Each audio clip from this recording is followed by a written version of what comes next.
દર વર્ષે જ્યારે મકર સંક્રાંતિનો તહેવાર આવે છે ત્યારે કેટલાક એવા કિસ્સાઓ બનતા હોય છે જેમાં પશુ પક્ષીઓની સાથે વાહન ચાલકો પણ ક્યાંક ને ક્યાંક ઘાતક દોરીનો શિકાર બનતા હોય છે। તેઓ ગળામાં દોરી ફસાવવાથી ગંભીર રીતે ઇજાગ્રસ્ત થતા હોય છે। પરિણામે આવી ઘટનાઓ ન બને અને શાંતિપૂર્ણ વાતાવરણમાં મકર સંક્રાંતિનો તહેવાર લોકો મનાવી શકે તે માટે અમદાવાદમાં દયા ધર્મ ચેરિટેબલ ટ્રસ્ટ દ્વારા ઝોન 4ની હદમાં આવતા તમામ પોલીસ સ્ટેશનના જાહેર રોડ પર વાહન ચાલકોને સેફટી માર્ગનું વિતરણ કરવામાં આવ્યું છે। 1000થી વધારે વાહનોમાં સેફટી ગાર્ડનું વિતરણ કરવામાં આવ્યું હતું। દયા ધર્મ ચેરિટેબલ ટ્રસ્ટ અને ઝોન 4 પોલીસ દ્વારા વિનામૂલ્યે સેફટી ગાર્ડ લગાવવામાં આવ્યા હતા।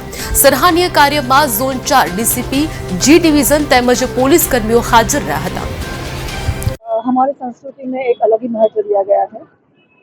मकर संक्रांति के दिन जिस तरह से सूर्य की राशि चेंज होती है, उसकी गति चेंज होती है, उसके हिसाब से हमारे जीवन में भी चेंज होता है।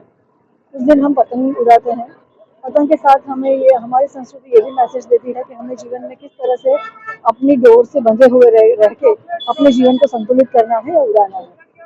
यही चीज़ के साथ हम यही त्यौहार को हम अपने जीवन में एक आनंद के तौर पर भी ले सकते हैं। और जब हम पतंग उड़ाते हैं और जो उसका धागा रहता है, डोरी रहती है, उससे भी कई बार हमने देखा है कि कई सारे इंसिडेंट्स बनते हैं। जैसे डोरी से क्या किसी का गला कट गया, जैसे वो ट्रैफिक में जा रहे हैं टू व्हीलर पे और डोरी गले में आ गई और इंसिडेंट्स बन जाता है।